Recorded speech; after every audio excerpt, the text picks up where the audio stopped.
Hello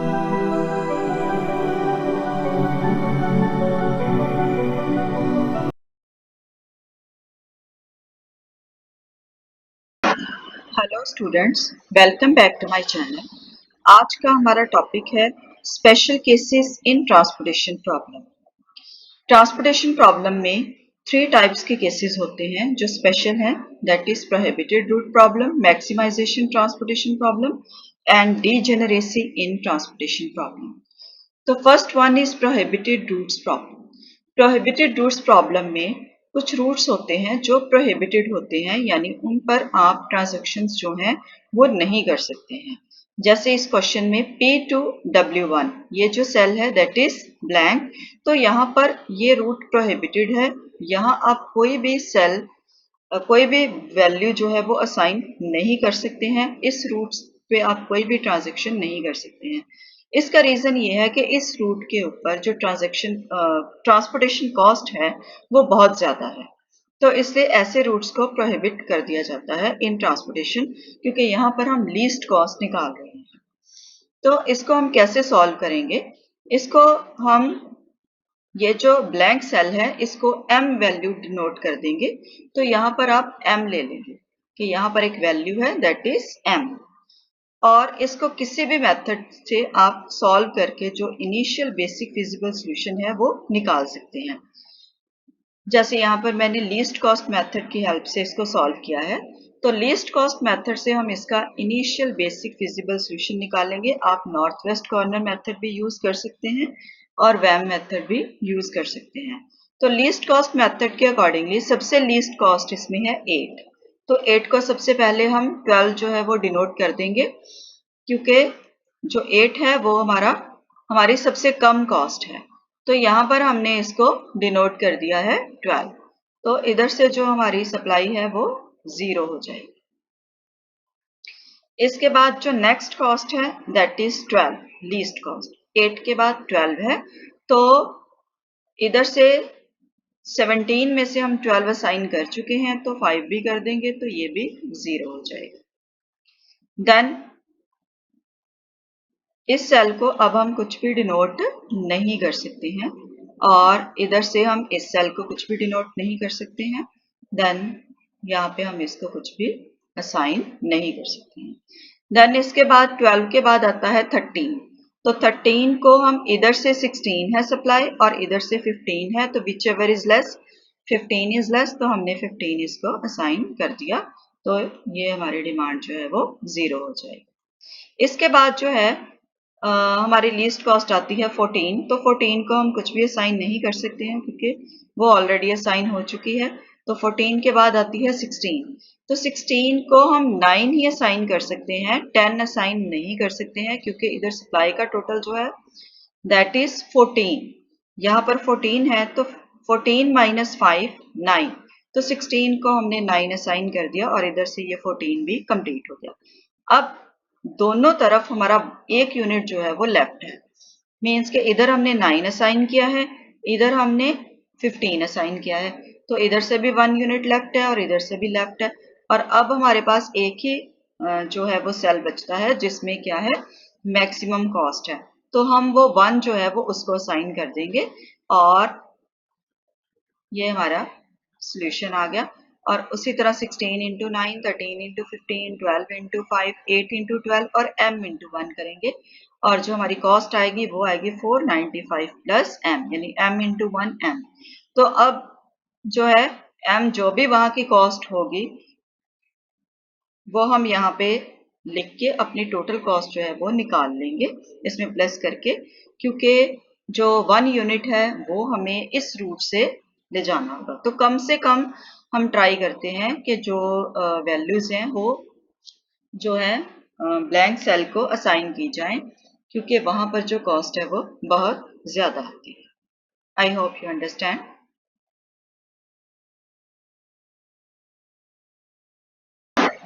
second problem है maximisation transportation problem. तो maximum transportation problem जो होती हैं वो कॉस्ट से नहीं बल्कि प्रॉफिट से रिलेटेड होती हैं, लेकिन जो ट्रांसपोर्टेशन टेक्निक है वो कॉस्ट को मिनिमाइज करने के लिए है, ना कि प्रॉफिट को मैक्सिमाइज करने के लिए। तो ऐसी प्रॉब्लम्स में हम क्या करेंगे, हमारा जो मैट्रिक्स है, जो प्रॉफिट मैट्रिक्स है, उसको हम, ये मैक्सिमाइजेशन का मैट्रिक्स है, इसको मिनिमाइजेशन में कन्वर्ट कर लेंगे। उसके लिए हम क्या करेंगे कि पूरे मैट्रिक्स में से लार्जेस्ट वैल्यू जो है वो फाइंड आउट करेंगे। जैसे इस मैट्रिक्स में लार्जेस्ट वैल्यू है 44, तो हम सारे मैट्रिक्स को 44 में से माइनस कर देंगे।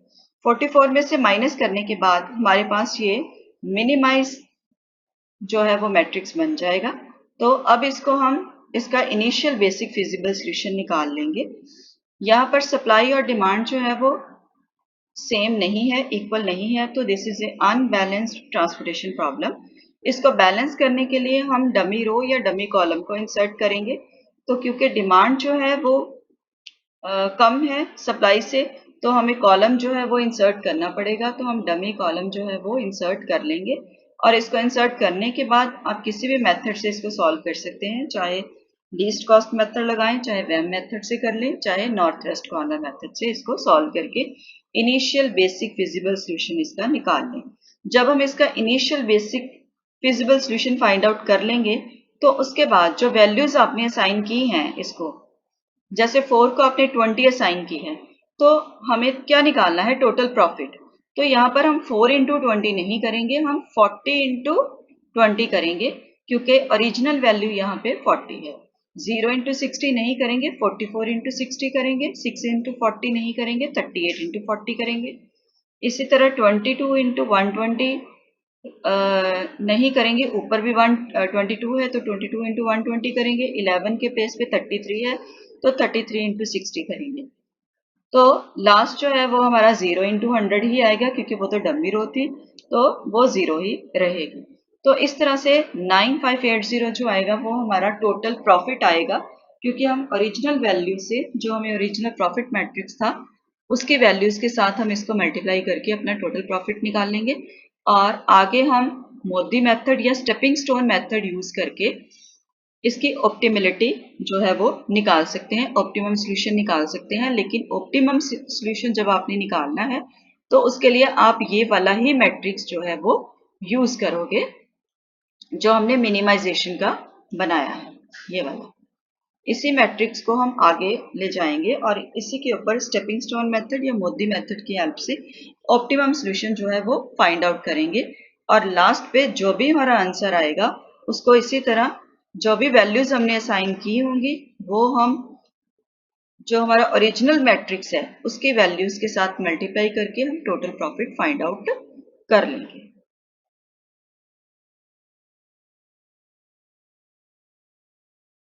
Third problem is degeneracy in transportation problem.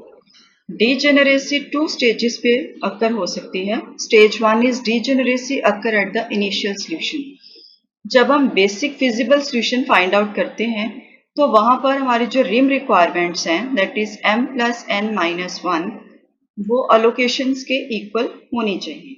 तो हमारे जो रिम रिक्वायरमेंट्स हैं, यहाँ पर कितने कॉलम्स हैं, 5 कॉलम्स हैं और 3 हमारी रोज हैं। तो 5 प्लस 3 माइनस 1 7 है, लेकिन हमारी अलोकेशंस कितनी है, 1 2 3 4 5 एंड 6।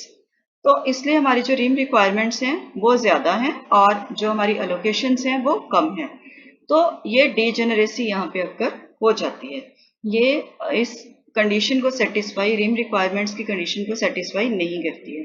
तो डीजेनरेसी जो है उसको रिमूव करने के लिए हम स्मॉल ई, जिसको हम एप्सिलॉन भी कहते हैं, एप्सिलॉन को जो है वो किसी भी अनऑक्युपाइड सेल को असाइन करते हैं।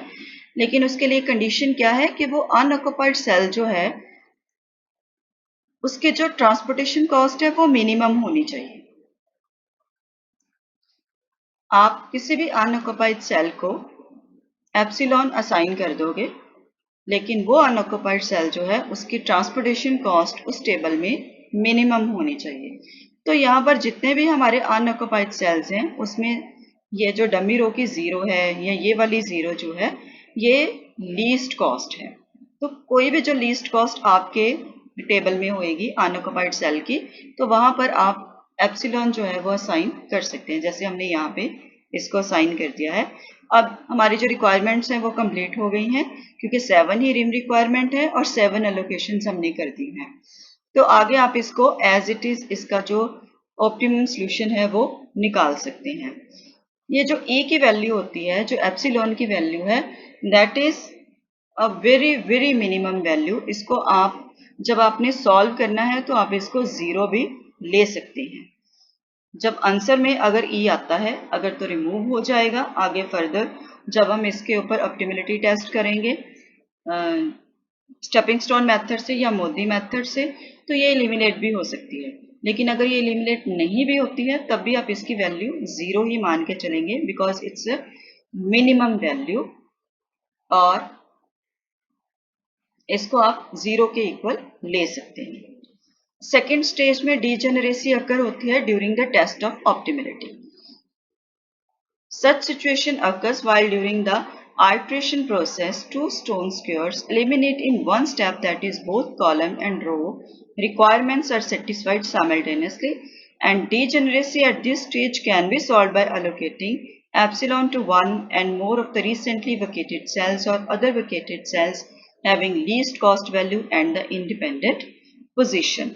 तो अगर आपके इनिशियल बेसिक फिजिबल सॉल्यूशन में रिम रिक्वायरमेंट्स की जो रिक्वायरमेंट है वो सेटिस्फाई हो गई है, लेकिन जब हम ऑप्टिमिलिटी टेस्ट करते हैं तो वहां पर जो टेबल्स बनते हैं उन टेबल्स में हमें हर टेबल में रिम रिक्वायरमेंट्स को चेक करना होता है, और वहां पर अगर हमारी रिम रिक्वायरमेंट्स हमारी एलोकेशंस के इक्वल नहीं आती है तो वहां पर भी आप एप्सिलॉन को किसी भी अनऑक्युपाइड सेल को जिसकी लीस्ट कॉस्ट वैल्यू है उसको असाइन कर सकते हैं, और जो इंडिपेंडेंट पोजीशन पे है लीस्ट कॉस्ट वैल्यू है उसकी, उसको आप असाइन कर सकते हैं। एक से ज्यादा भी हो सकते हैं।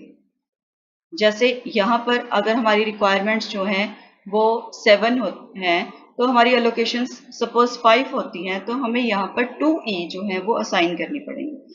इसी तरह आप ऑप्टिमिलिटी के टेस्ट में भी अगर एक से ज्यादा वैकेटेड सेल्स हैं हमारे पास, हमारी एलोकेशंस जो हैं वो एक से ज्यादा कम हैं, तो वहां पर आप जितने भी वेकेंट सेल हैं उसमें लीस्ट कॉस्ट वैल्यू वाले सेल्स को जो एप्सिलॉन है वो असाइन करके अपने सम को सॉल्व कर सकते हैं।